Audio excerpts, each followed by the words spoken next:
Welcome to the Surviving Siblings podcast. I'm your host, Maya Roffler. As a surviving sibling myself, I knew that I wanted to share my story, my brother's story. I lost my brother to a homicide in November of 2016, and after going through this experience, I knew that I wanted to share my story and his story. It's time to share your stories now.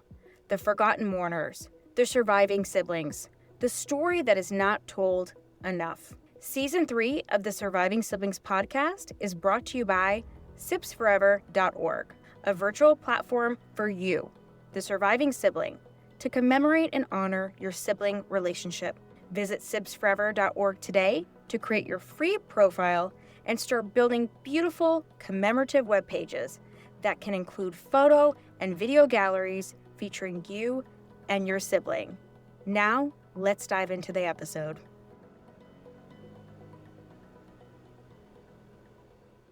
Today, I have a really special, interesting guest. I have Preston Zeller here today with me. Preston is many things: an abstract artist, a filmmaker, and also the creator and director of The Art of Grieving. Preston, welcome to the show. Thank you, Maya, for having me on. Yeah, Preston, I'm really excited to have you here. And before we get into all of these incredible things that you have done to honor your brother and really just help the surviving sibling community and also the grieving community, I want you to tell your story, your personal story, and your lost journey of losing your brother back in 2019 and 4 years ago. So I'm going to hand it over to you so you can tell us your personal journey as a surviving sibling. I appreciate it. So my brother, his name is Colin. He's about 4 years older than me, and I'm the middle of three, so I have a younger sister as well. And I grew up really in the shadow of my brother. I got to see a lot of the things that he did that I don't think anything puts this better than me being a 3-year-old and my parents thinking something was wrong with me because I didn't talk much. And they actually took me to go see, speech therapists and all this kind of stuff. And they're like, yeah, he's fine. Like, he's not a mute. I had a brother that spoke for the both of us and spoke a lot, and he was articulate.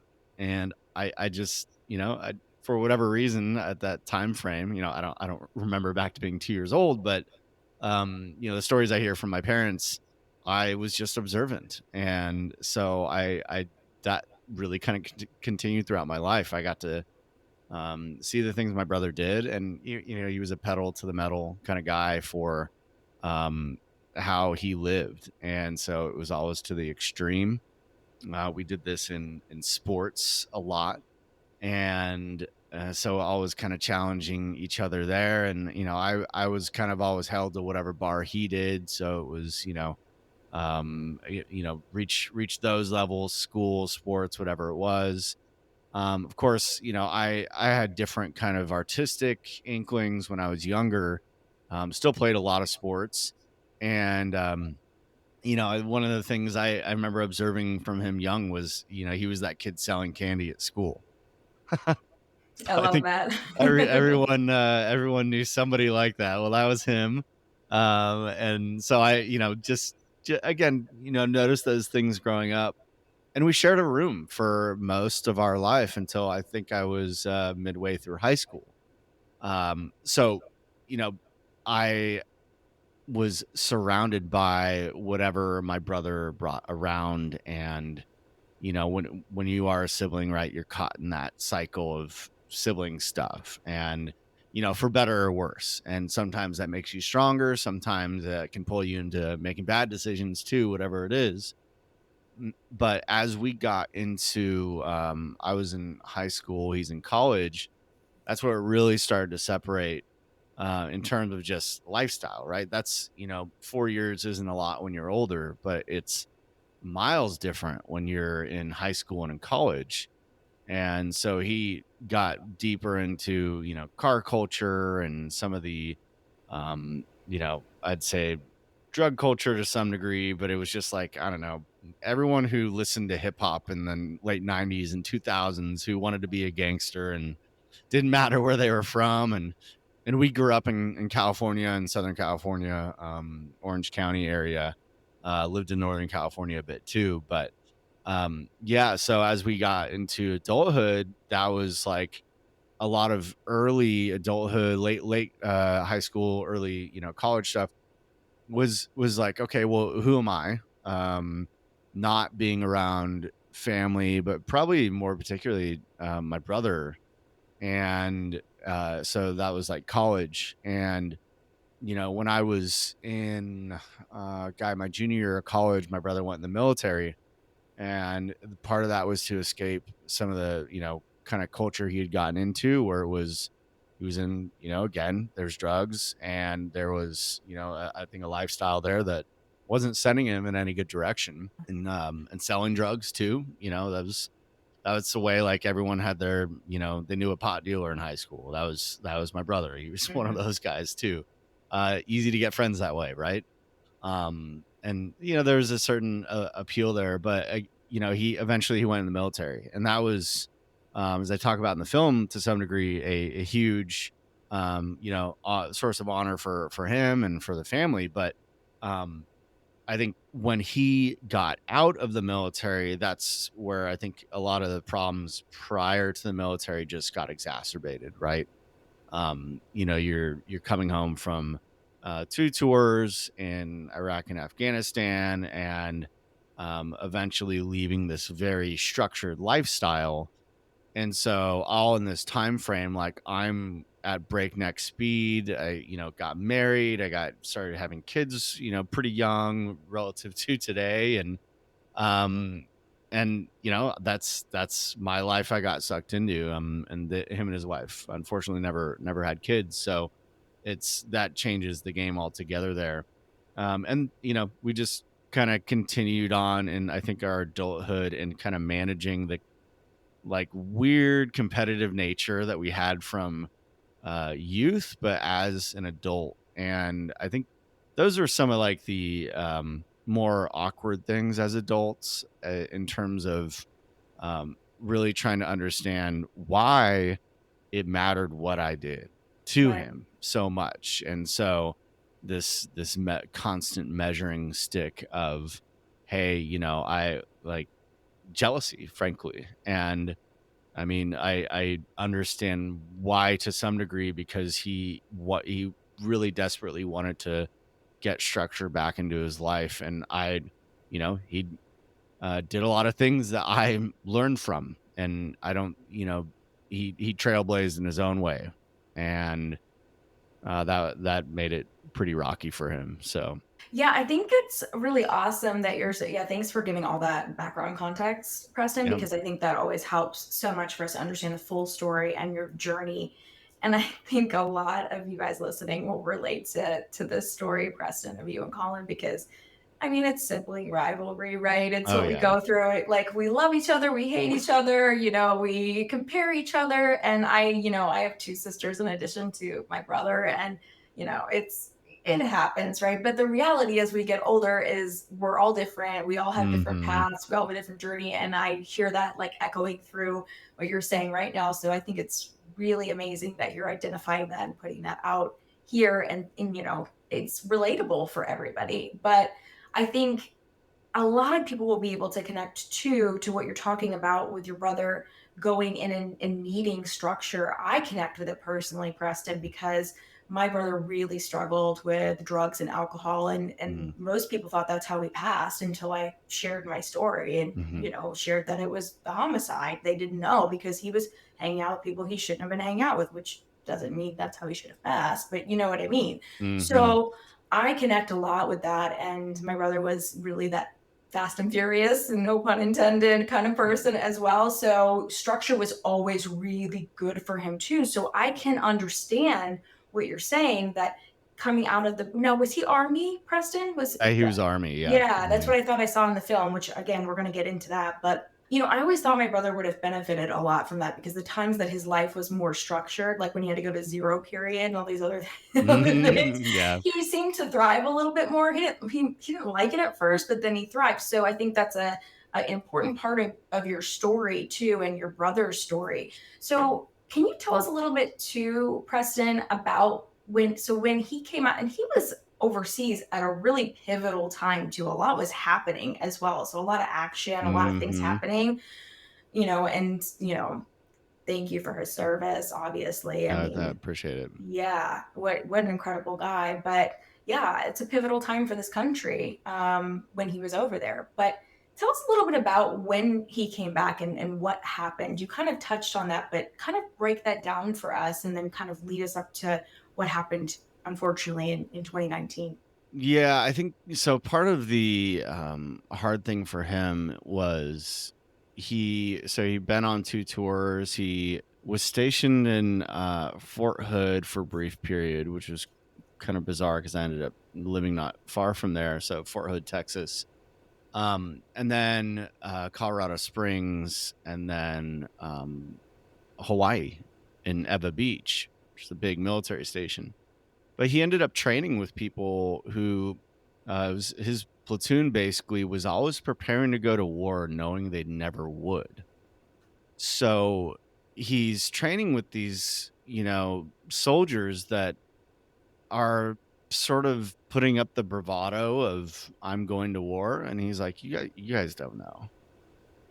Of course, within the military, it's like, even for civilians, we really don't know, but for them, thinking they're going to go to war and they're never going to go to war, a lost sense of purpose. But I think getting out of that, combined with the lifestyle he had before, there was one particular incident he would talk about from time to time. He was at a restaurant in somewhere in SoCal, like inland, maybe it was Riverside or something. And there was a drive-by shooting at a restaurant. And one of his friends, acquaintances, was shot and like fell down an embankment in a ravine. And so he rushed down to get this guy, and basically the guy dies in his arms. And so this was all pre-military. And of course, for me at the time, I'm like, that, you just hear the story and it sounds like a movie is being replayed to you. And I thought, in a way, he was like maybe victimizing himself through all that Mhm. when I first heard it. So he goes overseas, and in Iraq, he was on like in the green zone.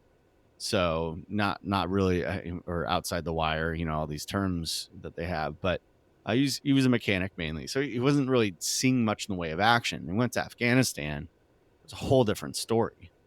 He was a colonel's escort, taking this guy to like business meetings in Afghanistan. Really kind of bizarre role he fell into, but he had good navigational awareness and situational awareness and all that kind of stuff. And you had to map out routes so you wouldn't drive over an IED.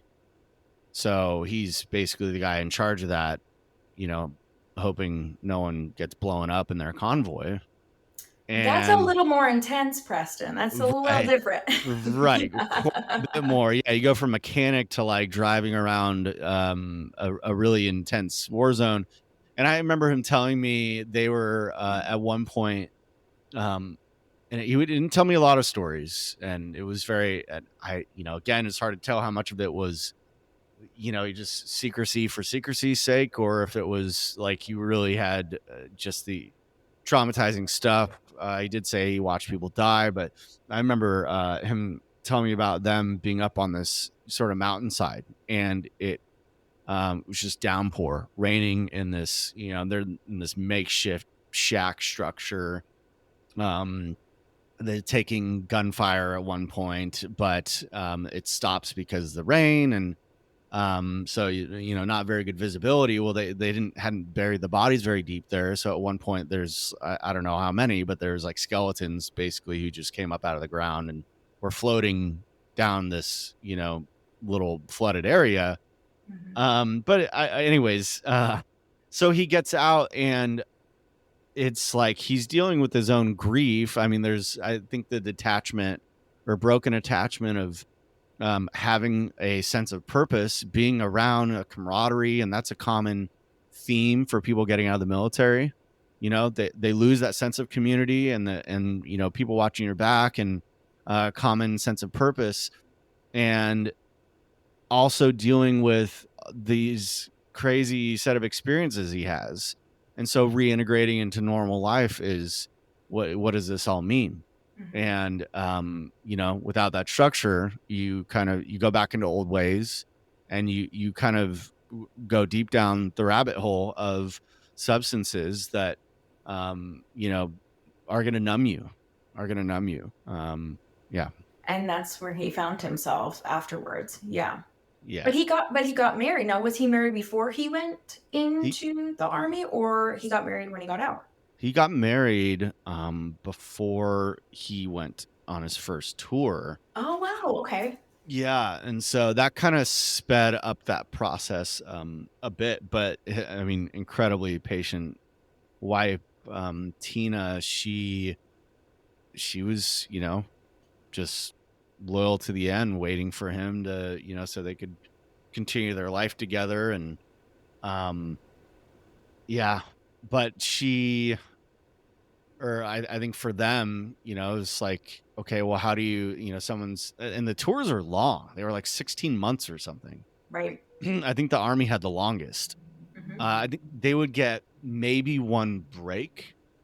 But his wedding, on a side note, so I've been to a lot of friends' weddings. I've never been invited to be on the, groomsmen side, other than my brothers. And so my brother and I were best man at each other's weddings, which is partially why, I put that photo in. And I don't think he was actually in another wedding too. So kind of bizarre there, but that was a really cool honor for both of us to be able to be there for each other when we got married, give like a best man speech and yeah, but before, leading up to that 2019, he struggled, career wise, what am I going to do? And he shuffled through a lot of different, potential ideas, and eventually he, got into being an HVAC tech.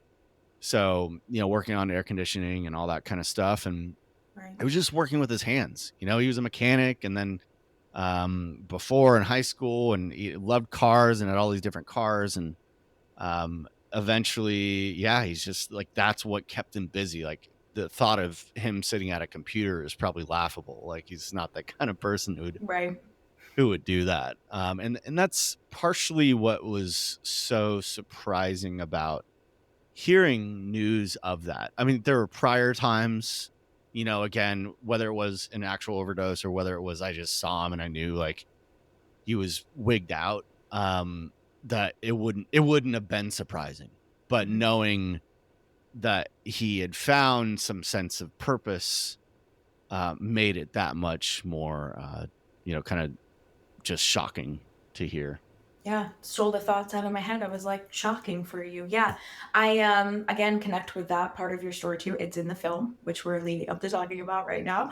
I felt the same way about my brother. I never thought I was gonna get a call that it was, over, but the overdose situation, I thought, maybe, and I didn't think it was going to be a homicide, but so I connected so much with you watching your film. I was like, oh, I get that feeling. I totally get that feeling when it actually happens, even though my brother's death happened in a different way. I knew exactly what you were feeling at that time, as much as I could. And it's like, oh my God, this has actually happened. Like, my greatest fear has actually happened.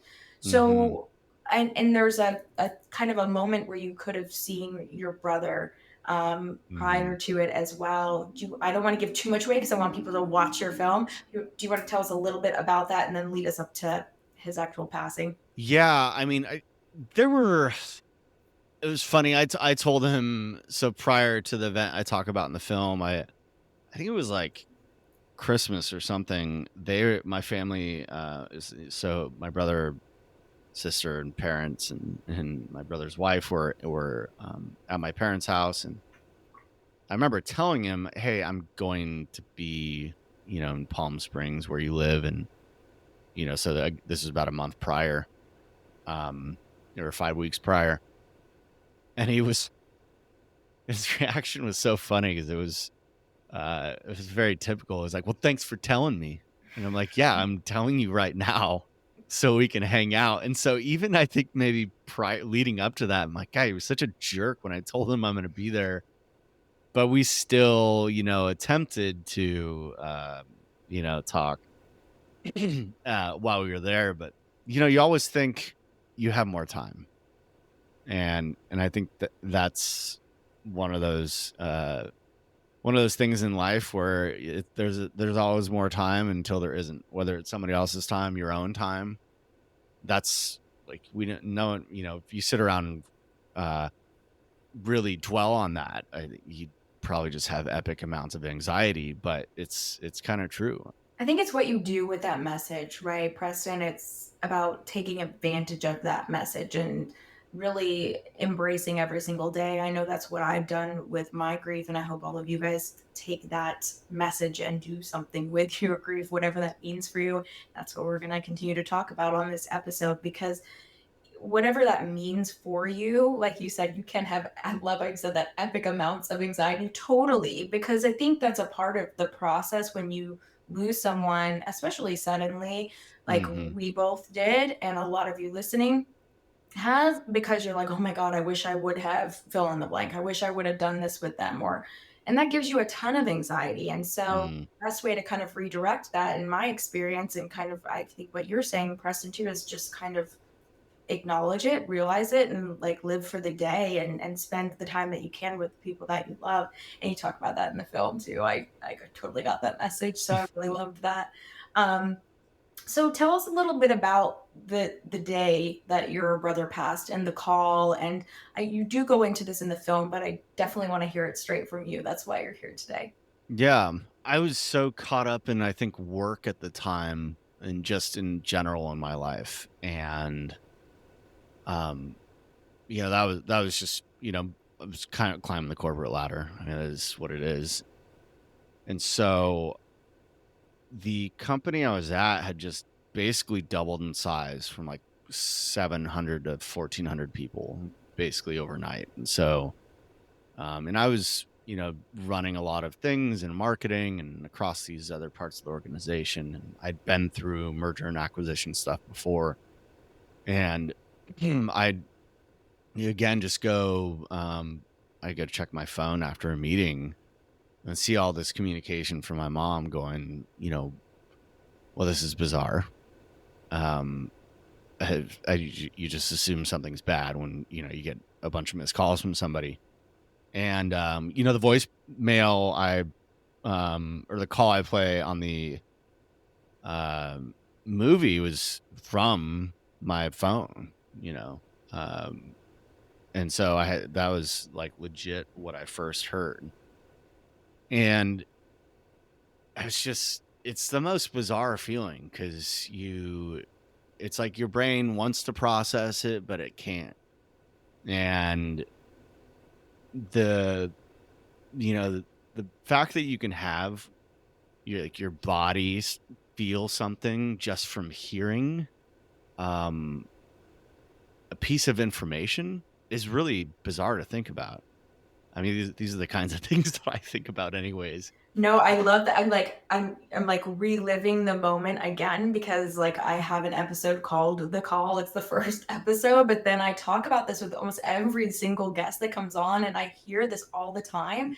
But no one has ever described it like that, Preston, and you just like nailed it. So, I mean, you just nailed it. Like you're just kind of frozen, but this information is coming into you and you're reacting, but you're not fully coping or understanding. I mean, you nailed it. That's exactly what's going on. And it's wild that your body, your brain, your spirit, whatever, all of it is taking this in like different ways. You're being ripped in all these different directions. You nailed that one. Yeah, that's huge. Well, yeah, I appreciate that. And I think you kind of alluded to this in your story of I think you talked about at one point just something not feeling real, and time was like, Yeah. kind of changed in that moment, the essence of time. I mean, and I think, in some ways, death and learning about death has to point to something spiritual beyond just, if you're just a, walking pile of cells and that's all you are, why does it matter? Why does death feel so wrong? And you could ask anyone, unless you're a full psychopath, that's a different story. But anyone else, a normal person, experiences death, and just the news of it and the sheer news, doing that to you. And I wasn't sure for me whether or not it was suicide at first. That was like the first thought that kind of went through my mind, is that it could be that. And in some ways, intentional or not, it that kind of is what it is to me. It's a form of taking his own life. And I wasn't sure, again, if it was intentional or not. The thing I recorded and almost put in the documentary, but it felt superfluous, was I was carpooling with a really good friend at the time. We're continuing to be good friends to this day. And I literally went and pulled him out of a meeting. And it's like, you go into that, okay, I just got to like go through, business mode. I was just worried about making it home. Of course. I Yeah. had to drop him off. I said, hey, you need to come with me. Like, I need someone on the ride home. And so he lived not that far from me. And I got home and just like lost it. I remember actually I called my wife on the way back home, and I said, hey, get your sister over to the house. It's something really important. She's like, did you lose your job? I'm like, no, I didn't lose my job. She's like, and she was trying to be funny. And she's like, do you have to poop really bad? Okay, I'm a wife, so I'm like laughing, and I appreciate the levity. I always like levity because these are the things I would say to my husband. Oh, for sure, right? Yeah. And I'm like, damn it, no, That's that's the not checklist for sure. I'd be like, shit, did you lose your job? Okay. right. Right. Just to go to the bathroom for real. Like, what's going on? Yeah. Oh my gosh. Yeah. Yeah. So I'm like, no. So get her over there, and she came over, and I didn't really know it was gonna happen. Um, I was cried a lot as a child, and then at some point I like, it's like turned off the ability to cry, and so I would say like a violent crier, if you will. Where it's not like actual violence, it's just like I feel like my face is gonna explode when I cry, because it feels so intense. I don't really like tear up well. It's just this really again intense thing. But yeah, I kind of walked in. She was like, what's wrong? She can see something's wrong. And I just, yeah, again said, Colin's dead. And her reaction was like more troubling. And then seeing my kids come in one by one. And I remember initially, I think my wife was kind of trying to, keep them out of the room. And it's just like, no, like unfortunately they're gonna share this this scenario with me. And I also didn't want to keep them wondering. Right. I didn't feel like that did them any good either, going, what's going on with dad, and then people make up I think even kids as well, you make up something in your head where you don't know the facts. And so it's like sitting there trying to like kind of explain this, and then I was like, okay, I gotta call his wife. And she was getting calls left and right, and it's like, okay, what do you say? Like, I want to know what happened. I don't think I knew right away, or maybe she did tell me it was drug overdose, I forget. But it's like calling my dad, calling my mom, like all that, just making the calls. And the thing I think we'll get to is wondering who's gonna call me. in my Mhm. family who knew about it. And that was one of the most, I think, bizarre parts of the experience. Yeah, I can understand. And you know what I love that you're sharing, Preston, is the whole aspect of your children, because your children are still quite young, but they were Mhm. like Yeah. babies when this happened, and they're in the film, which is really beautiful too when you see them in the film. But I think that's something that comes up quite a bit, and I don't know that we've really talked about it a lot here Mm. on the Surviving Siblings podcast. Is what do you say to you know kids in this particular situation, right? When an Mm. adult sibling loses, their adult sibling, especially in such a tragic way, right? In, Mhm. an overdose, an accident, a homicide, fill in the Mhm. blank, right? That's so hard for a child to wrap their mind around that because they haven't been exposed to that yet. So Yeah. I really appreciate you sharing that, and the fact that you told them, and you do share that in the film too, which I think is important. And I think it's important that we talk about that because there's a lot of people that ask questions like that. Mhm. I get messages all the time, or when I'm on TikTok or different places, talking about things, and I can't answer that because I didn't have kids. I don't have kids still, and I can't answer that. But that's something you can speak to, and it's something you do mention in the film too. And I think that's a toughie for sure.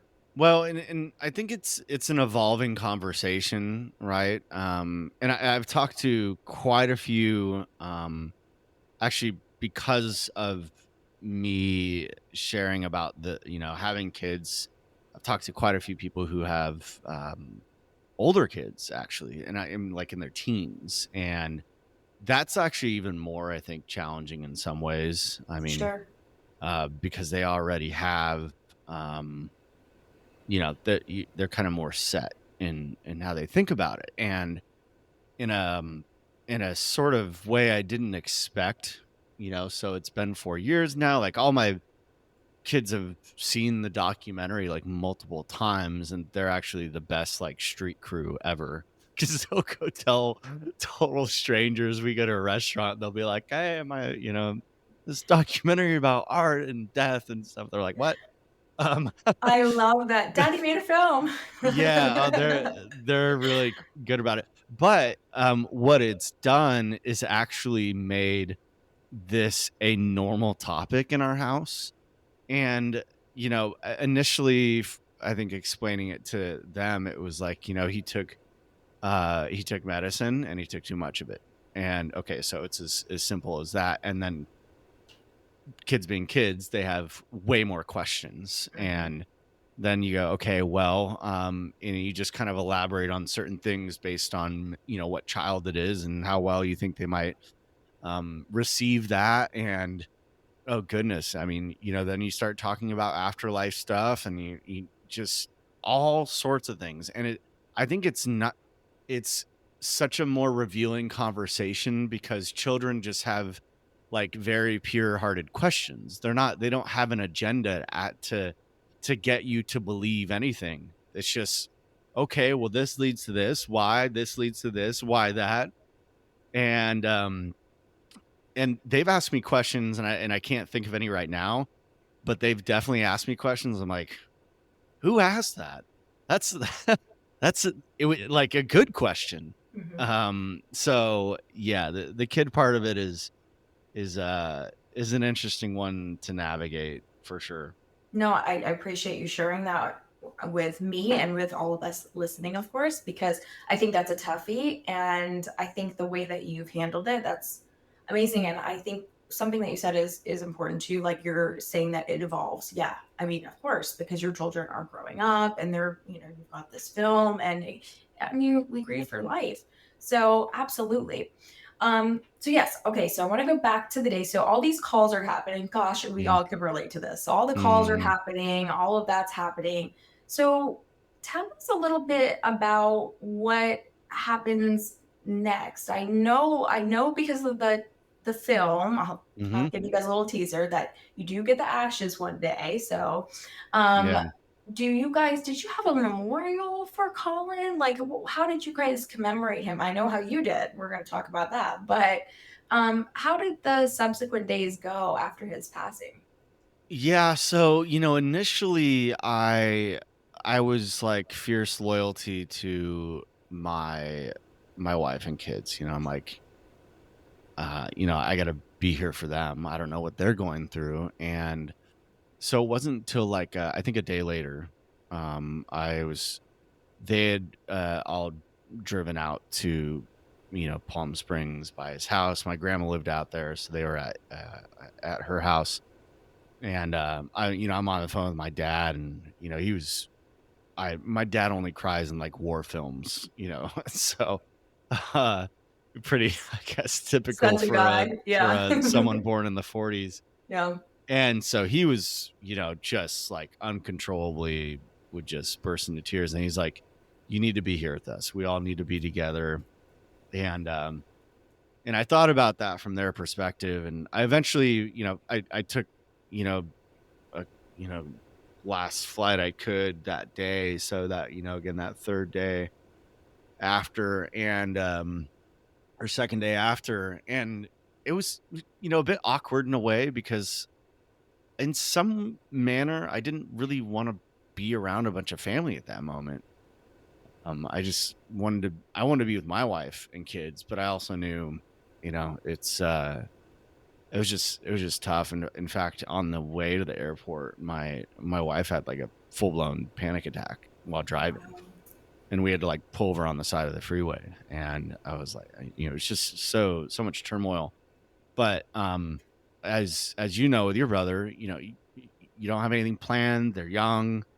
There's no will. There's none of that stuff. And so you go, okay, well, what do you do with the body? I mean, that's no one has any experience in that. And so we go, okay, well, I don't think he had any last wishes, but we did kind of a donate to science type deal where they cremate him. And then we go, okay, well, we need to arrange the ceremony. And it's just kind of like, well, here's what I think this person would do, this person would do, this person would do, or just thinking of ways to honor him. And so we decided on that. One cool thing that happened out of this that I don't talk about in the documentary is all these people are reaching out to, especially his wife, saying, oh, how can I help? Let me know if there's anything I can do for you. I'm like, flowers, I don't know. So what, in a way, it's like, they're nice, but how many flowers do you need around? How many meals do you need cooked for you? I mean, I guess that's up to the individual, but I'm like, I started, I said, his wife was like, I don't want any money. I'm like, let's start a GoFundMe for this. Mm-hmm. And let's just see where that goes. And he had a bunch of secret credit cards. My brother loved to spend money. So he had some credit cards she didn't know about. And it was like $20,000 in debt. Yeah. Wow. And I think some of that you can kind of get expunged, some of it not. But so I had her go through the whole story, and I kind of wrote the sequence of events from her perspective and put that into this GoFundMe. And anyways, we ended up raising like $20,000. Preston, this was like the beginning of your like story. Like you were already developing the storytelling. Like this was like the prequel to your film. I love it. Like we're getting the behind the scenes.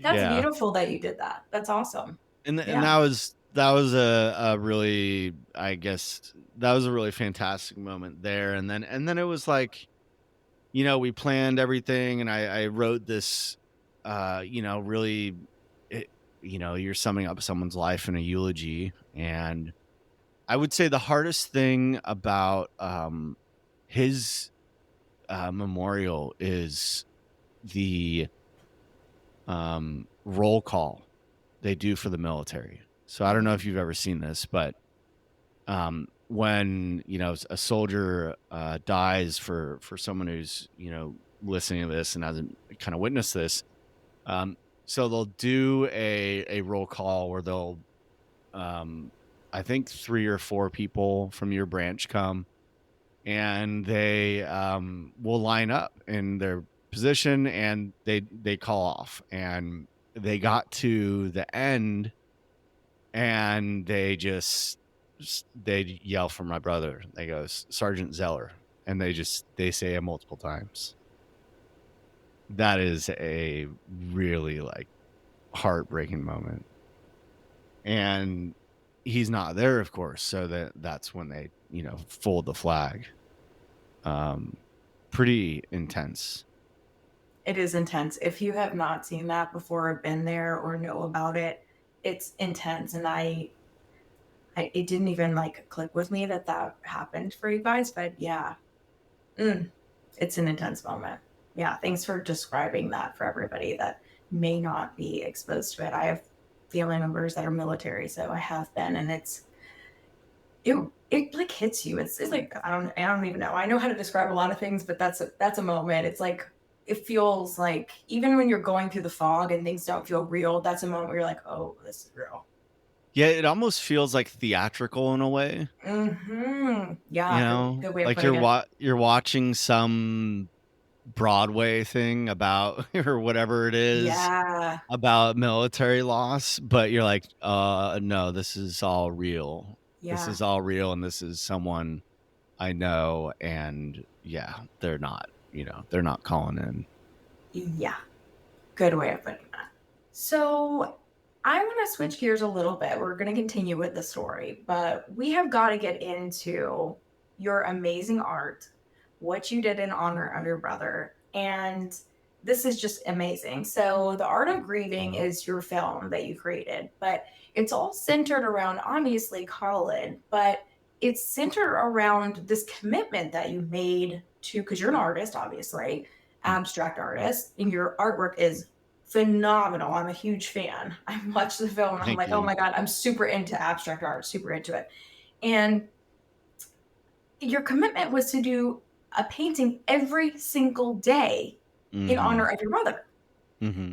That's a huge commitment and a Yeah. huge thing to do. And I think, I just, again, I was so blown away. Like when I found this and I was like, oh my God, like we've got to have Preston on the show. We got to talk about this. This is so cool. And it's really cool to watch this in the film too, Preston, like you go through the accomplishment of it. And I want to talk through all of this, but talk to us about like what inspired you. Obviously you're an artist, you're an abstract artist, like this was a thing that was already in you, but like what was the moment where you were like, I'm gonna do 365 paintings in honor of Colin? Like that's a huge commitment, and then you fulfill it. So walk us through that, because that's huge, like big. Yeah. So there's a lot of kind of breadcrumbs leading up to that. I mean, again, something I don't really. There's so much detail. Actually, the hard part, I'll just say, in like doing the documentary, is there's so much detail. It's like, what are the pertinent things you leave in that tell a story that is watchable and interesting enough, Right. but also doesn't get lost in minutia. But I've been a musician for a really long time as well, and I have done a lot of songwriting, a lot of lyric writing. So I've had this like practice in the catharsis of artistic, creation. And I'd gotten back into painting from I did it mainly in high school, and then I got into graphic design and stuff. I got back into painting in 2018, and I love doing big pieces. But the problem with big pieces is they require more planning. They require you're a bit more diligent, because you're not it doesn't have the same freedom as a study piece. At least for me, it doesn't. Study piece is just, it's like a vignette of an idea, and you can do it much more quickly. And I had done some smaller canvases, and I actually found them enjoyable. But in the midst of 6 months in at this point, I'm I'm really stepping away from my life to do a little trip and figure out what the heck, how do I really confront all this that I'm experiencing? Because I was actually getting home every day from work at the time, same place where I found out he had died. And my kids were young, so we would just do this kind of thumbs up, thumbs down thing on like, how was your day? And every day it was just thumbs down. I'm like, wow, what message am I sending to my kids that I leave the whole day and come back and it's a thumbs down? That's I'm not setting a good example at all. So I broke off, and I'm like, I gotta go drastic, and I have to challenge myself in ways I haven't. And one of those is patience. And I can be really impatient about some things. So I said, okay, well, I'm going to, and it was just a line in my journal that was like, paint every day for a year and make a documentary about it. And so I didn't know what that entailed. And I think that's, by the way, the power of like writing things down versus just like typing them or texting them in a note on your. There is a power of the pen to paper. That's what I always say. Yes, I agree with you 100%. I love that you said that. Yes, for sure. So that, I mean, combination of things too. Some of it I mentioned in the documentary, again, like wanting to really throw myself into, yes, about Colin, but in many ways it's more about just understanding myself. And this from loss of your brother, right? You go, okay, well, who am I in light of this absence? And how do I find that? There is no simple, straightforward answer. And I knew for me, okay, well, I had done this before to some degree. I mean, I think songwriting to some degree helped me get me through like adolescence, get me through parts of college, helped me understand other things in adulthood. But visual art in particular, I knew it was something that I could use as this like snapshot of my brain. My initial thought was like I could, sort of run this year of painting through some color science software, and it would tell me, how I felt or something like that. That's not, quite how it works now, but yeah, I'm like, I need to, it's like journaling, visual journaling, I guess is, the best way to put it. And that was partially what kicked it off. And also this notion, it's so layered, but this notion that if I also share this, then I can hopefully grab people along the way who they don't even have to have lost somebody, but they could start getting on the train like you have with your podcast, to want to understand and want to go, okay, like what's the next one? What's the next one? What's the next one? So yeah, I think, yeah, absolutely. I think there's something, you're right. There's something about putting it down on paper and writing it. That's why I always talk about journaling on the show with guests. And it's a lot of them say that, like, a lot of authors say that too. But your story is very unique in the sense that you talk about grief and art and like your expression of it. And again, you have to watch the film because it's amazing, like the end and seeing like your final like result result. And I loved watching the end of it as well, what you actually like putting it all up, like that's a whole thing to watch too. It was a major production, and it had me laughing. Like there was some levity to the situation. I'm like, oh gosh, only a guy would do this. Like only a guy would do this. I loved that. Which is going to lead me to a sidebar for a second, Preston, because okay, we talked about this before we hit record, but okay, last season I had on my like brother, the older brother I've never had. Okay. And he lost his brother, many, many moons before I lost mine. And it's kind of an eerie story. But there are not a lot of men, guys, men, whatever, out there that are openly talking about grief. And you're not only talking about grief, you're painting your story, you're creating this film documentary. You're also just to tease it a little bit more, in the documentary, you actually share a very deep history of grief. Like you go all the way back and like really, really deep into like Egyptian and come, all the way to almost present day, like your journey, your story, which I thought was very fascinating. And I think a lot of men connect with that. Men love history. I love history personally, but I think a lot of men connect with that. You were mentioning your father too with like the history stuff. Oh yeah, war stuff. Yeah. Yeah, I mean, so I really liked that aspect of it as well. But I really want you to touch on this if you don't mind, Preston. Why do you think that is? Because I've noticed it over the past 2 seasons. We have so many women that are open and want to share their story, and that's fabulous. But men are grieving too. Like, we have male listeners. You guys are listening. I know you're listening. You guys have lost siblings too. What do you think it is, Preston? Yeah, I mean, I think on a meta level, there's been a lot to like beat down men. I mean, just the term mansplaining is kind of like really nonsensical to me, but like men are men for a reason, like and carry a certain kind of purpose and torch in society in different ways than women, in complementary ways. And some of what has, I think traditional malehood, right, is like being stoic. You're stoic, you don't show emotion, or if you do show emotion, it's like yelling on a battlefield, whatever it is. Where's my war cry? And but beyond that, and I think where that's gone is anger, and being angry is like a virtuous thing. And that actually, it took me a while to realize that.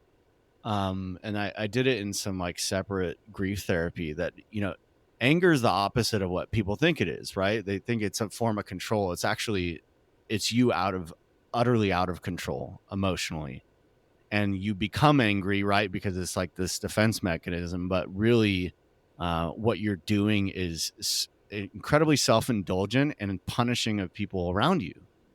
And that's a fallacy, right, to think that anger is going to solve anything. In fact, it just makes things so much worse. And so okay, well, don't be vulnerable, right? Vulnerability is actually a very masculine thing to do, because it shows that you're confident in who you are. And to me, that gets to a lot of the crux of it, is like, we should be encouraged as men to be confident in who we are, but also not have to put up a front. I mean, we're the best at this, right? Let's fake it till we make it across the board. I mean, you do it in courtship, right? I'm Yeah. gonna try to get this lady and be something who I think she wants me to be, whatever the case is. And yeah, I mean, that's such a nuanced thing, but I mean, ultimately, I think one of the points of feedback I've had, and maybe why my documentary in particular is different. I was talking to, I think, my wife or someone about this the other day, that I'm like, if I was a woman doing this, it would have such a different vibe to it than me doing it in the way I did it. Just because I think to some degree it may be expected. Like, yeah, it makes sense that you may go paint because I actually agree with you very much so on that. Yeah, I agree with you.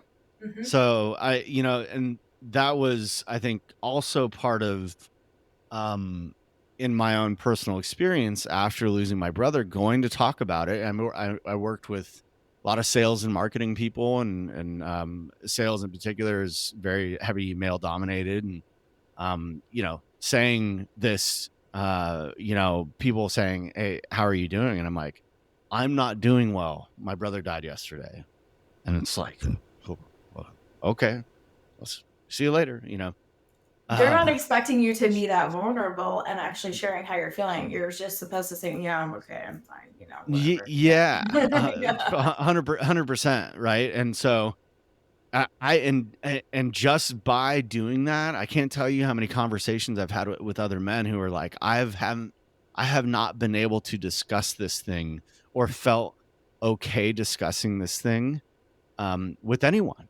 And here you are talking about it. And so they're like, yeah, oh my gosh. And it just unravels. And, there's certainly something cathartic to just talking about it and knowing someone has an open ear to it. But that shouldn't necessarily take someone who's experienced it firsthand. More likely, yes. But is it, a requirement? No. So, Yeah, I think just ultimately that's one of my hopes out of this is that other men go watch it and they go, oh, like you know, I see myself in that person, or I can this is kind of opening up the conversation more for guys to talk about it and have it not be this like, sissy weird thing. Yeah, I definitely think, yeah, thanks for sharing your insight on that, Preston. I agree 100% with you. As a woman, I agree with you. I think there's so much pressure for men to be so machismo and they, like put up this, guard and they can't really express how they're really feeling. And it's interesting doing this show as we're in, season 3, and I get a lot of private messages. I always say I am from parents, which has been amazing that they want to support, their children going through this while they're going through this. And I get messages from surviving something guys. They may not apply to be on the show, but I get it from guys because they're not sure how to express openly. Some of them will, but Mm-hmm. the majority of them won't. So you're our guy this season. So hopefully it inspires more of them to be more vocal in our Facebook group, more vocal in our chats, more vocal just everywhere. And I hope this episode really helps. I think it will, in understanding the fact that you guys go through the same things that we do. You feel the Yeah. same things. We're going through the same experiences. It's just the societal, pressures and the stigmas that have happened that we're trying to break down. And so, again, I really appreciate you giving your perspective because, yeah, like let's share our experiences because they've happened. Who cares if you're a guy or a girl? But it's important that Mm-hmm. we all share our experiences because they're real. And I think Yeah. your film and documentary, like it's very relatable whether you're a guy or a girl. But if you're a male surviving sibling out there, watching your documentary, I think will inspire you to open up and share your story because you are so vulnerable. And I love that you said, Preston, that vulnerability is actually, it's good to do that as a male. And Mm-hmm. it's strength. I can't stand the fact that people always say, oh, sometimes, or I shouldn't say always, it's changing a little bit the narrative, but people often say, like, oh, when people are vulnerable, they dub them as weak. And Mm-hmm. that was a fear of mine. That's why it took me 5 years to come to the mic because I got kind of shut down many times when I started to talk about my story. And then when I just didn't care anymore and I told it all, I realized that my strength was really in the fact that I was so vulnerable. And there's absolutely zero difference in men. Like, I love that you're sharing that. That's a beautiful message and a really important one. And I hope most of you guys get the same message out of that. I think it's important, Well, really important. one thing I'd add to that too is that like Yeah. if I think the case for probably a lot of men is they're sitting there and thinking I can't talk about this with any of my friends. They're going to laugh at me. And I think if that's you right now, you either A, like find some new friends, or B, talk about it with them anyways. Because, you deciding to talk about it is going to give them probably permission to talk about it as well. And most people, I got to figure like just about everyone, as adults, you have some kind of trauma in your life. And especially men, whether that's sexual abuse, whether that's dad problems, mom problems, something you're just like ashamed of in your life that you've never talked about, like you may find someone opening up to you. And that's not to say it may not feel uncomfortable, but it also may be like, hey, we have a struggle we've gone through. And I've had that happen too, where people who, I mean, strangers for one, but for also two, other guys going, I had this really harrowing thing happen to me. Like I've actually formed pretty good friendships with people who we bonded because we shared like the gnarly stuff, not like my fantasy draft picks and that's it. And you may have friends like that, that's fine, but like if all your friends are on surface level, you got to do something to bring in some level of depth that's not just, pat on the back stuff. I mean, let's the mic drop moment right there, Preston. Absolutely. Because that's so true. That's absolutely true. I mean, I'm just like, I'm thinking about my husband right now, and those are his deepest relationships, not to put him on the spot here, but it's true. It's absolutely true. And I think that's really inspiring for all of us. But I think you also brought up a really good point in that as well, because women, their traumas and ours, hello, I'm a woman. We tend to talk about it. We tend to, at some point, we might push it down for a while, as you guys hear on this podcast, but at some point we do bring it up. Like you said very well, men, you've had traumas, like it's happened, but you haven't talked about it. So what an opportunity for you guys to connect on a deeper level. No, it might not be the same trauma, but yeah, all of your relationships can't be just fantasy, football, or, Right. because you like going to get the same beer, or, fill in the blank. So yeah, I think that's very relatable for all of you surviving siblings that are guys out there. So love that you brought that up. Okay, a couple things I want to talk about before we wrap this up. Oh my gosh, we could do like another episode. There's so much here, Preston. I, again, just love, love, love your art. I love everything that you've done. I want to talk about two or three other things, and then we'll wrap. So much to talk about. I love how you bring up in the film that you want to kind of change how grief is viewed, how you want things to be, or grief in general, to be viewed as grief positive instead of just, kind of, I don't know, we're going to talk about grief. Can you tell us a little bit about what that means to you, and what that means, like, in general, like this grief positive movement? Because that, for me, your art was so, that moment at the end when you turned the lights on, you guys got to watch it to see it, but that was huge for me. But your mention of grief positive and like a grief positive movement, that moved me. Can you speak on that a little bit for us? Yeah. And so I was moved to create something. You were moved to create something. So many other people have been moved to create something out of grief. And that's actually why the historical look at what others have done culturally, creating something out of grief, is so fascinating, and also a reminder that, like, in some ways what we're doing is not novel. It's just like our own take on it, and we've tapped into some part of the, I think, human experience that is finding solace in creating.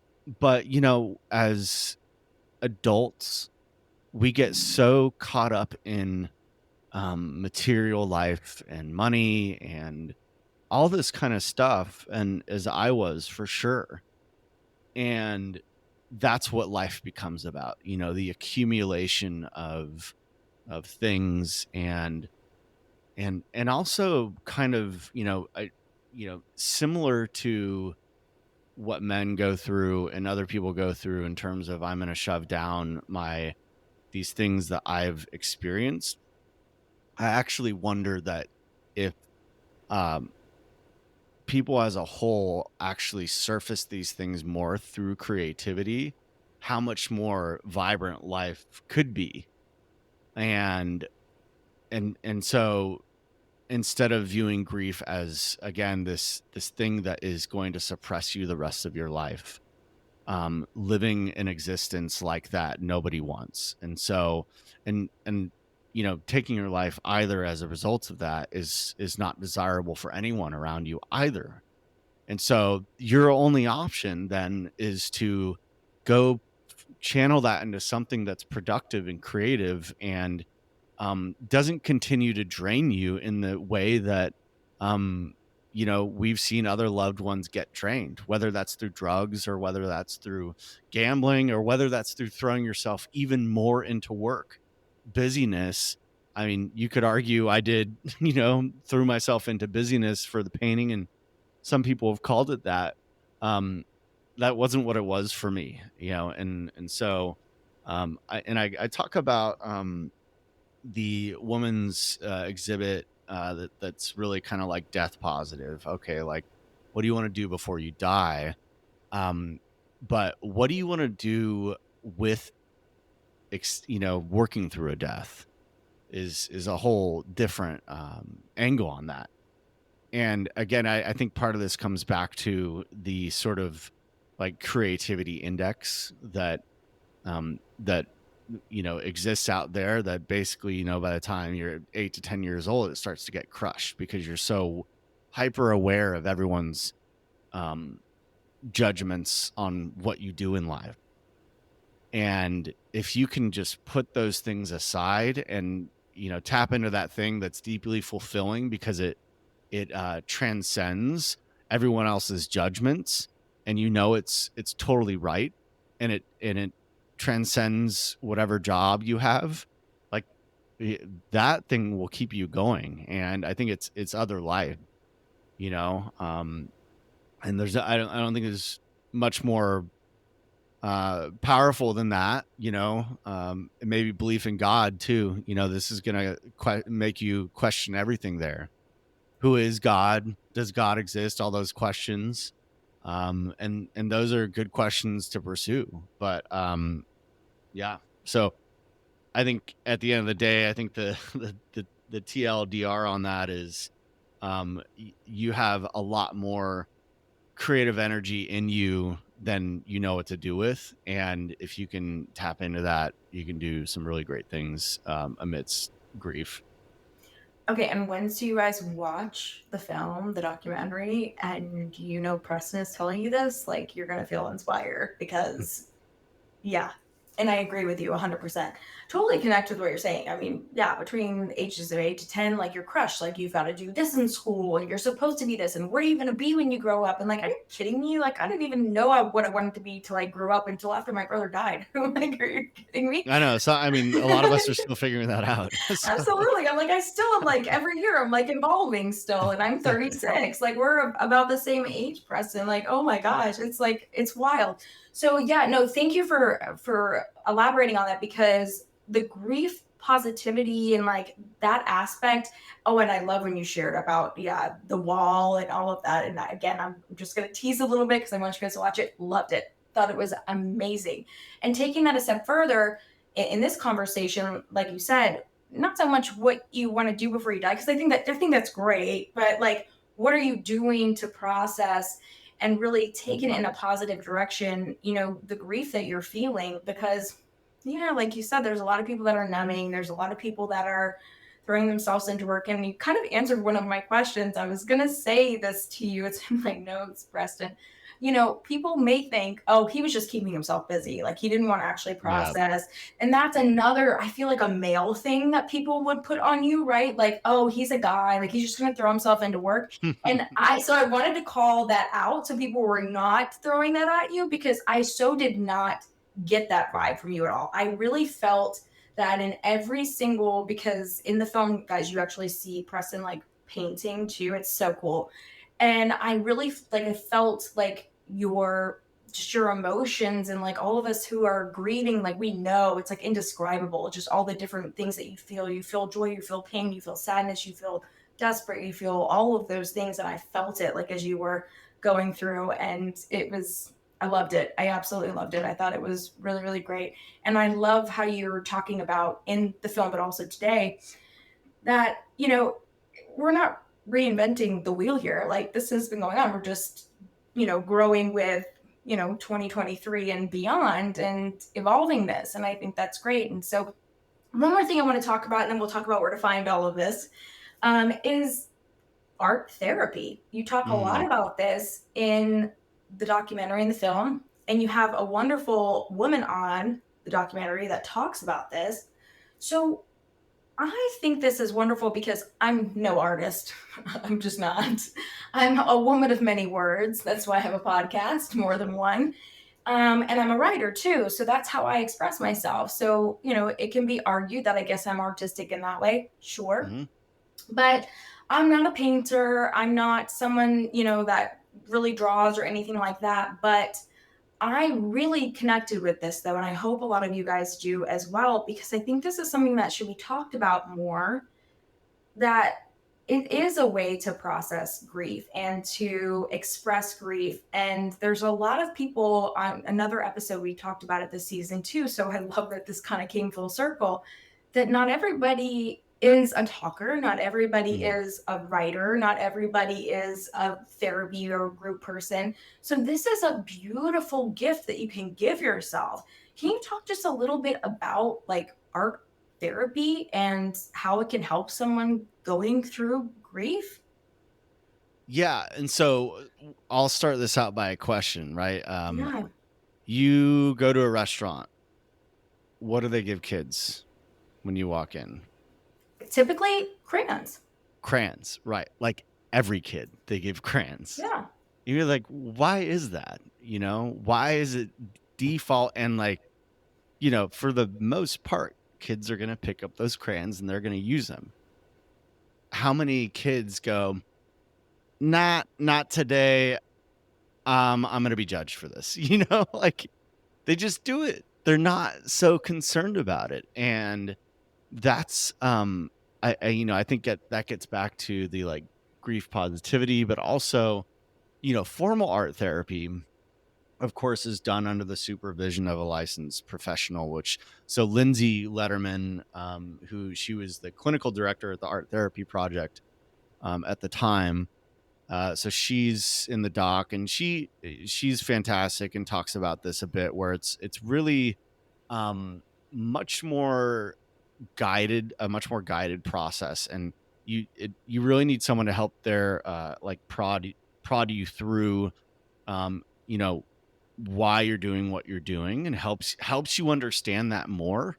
Um, and so in that setting, it's it's of course, and most people don't realize, by the way, to become an art therapist, you have to become a therapist and then go get trained in art therapy. Oh, wow. So it requires even more certification, which I think is maybe partially why it's not as prevalent, of course, compared to talk therapy. Sure.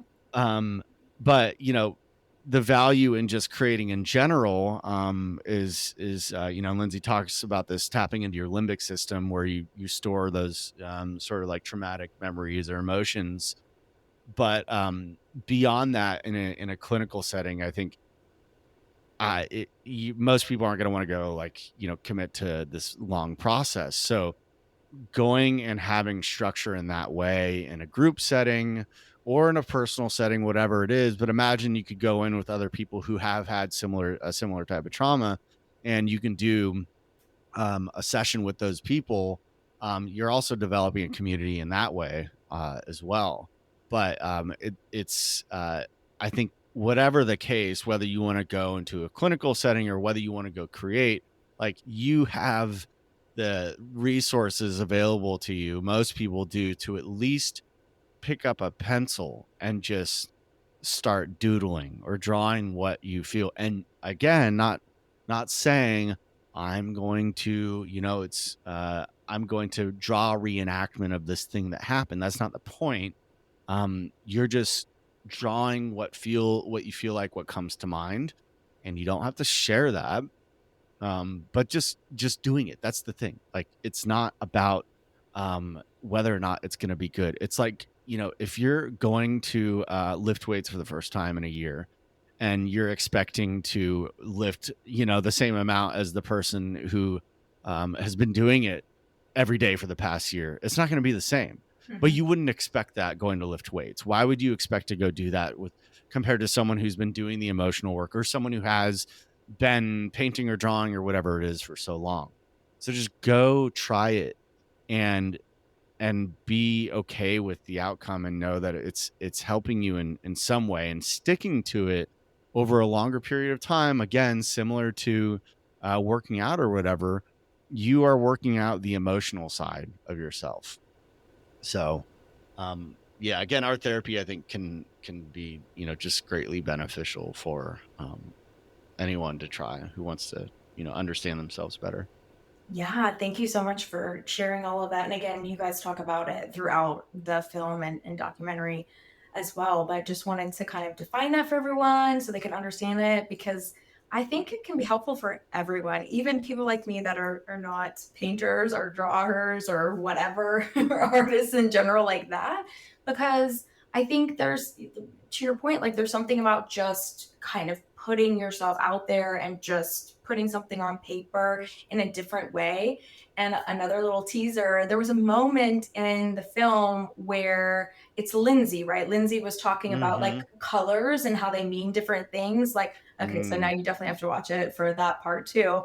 That was fascinating to me, and how it means certain things to you and how she's like analyzes it with you. Oh my God, that was beautiful. So, okay, little teasing there. All right. So, Preston, where do we watch this? I know you're in 3 places now, right? Yeah, it's it's technically in like 8 places, but Oh, awesome. I only I only I only share like the 3 main ones because they're bigger. But yeah, I mean, if you want to get the latest places on where to watch The Art of Grieving, you just go to theartofgrievingfilm.com. It's on Apple TV now as well, so it's a little bit more expensive to rent there. I have no idea why, but it is. It's Um, Apple. You know how they are. Yeah, right. Amazon Prime is probably the best place to go. And then you can watch it on Tubi and Plex, but there's ads, so they all make their money somehow.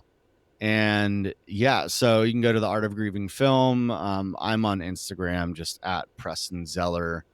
And then if you want to look up some of the commission stuff I do, you go to zellerhouseart.com. But yeah, those are the main places to go find it. That's perfect. And we'll tag all of that here in our show notes. And Preston, I just want to thank you. Thank you for creating the film, the documentary. Thank you for being a guy that shared his grief journey in so many different ways and being here on the podcast. We really appreciate it. Thanks so much. Thank you, Maya.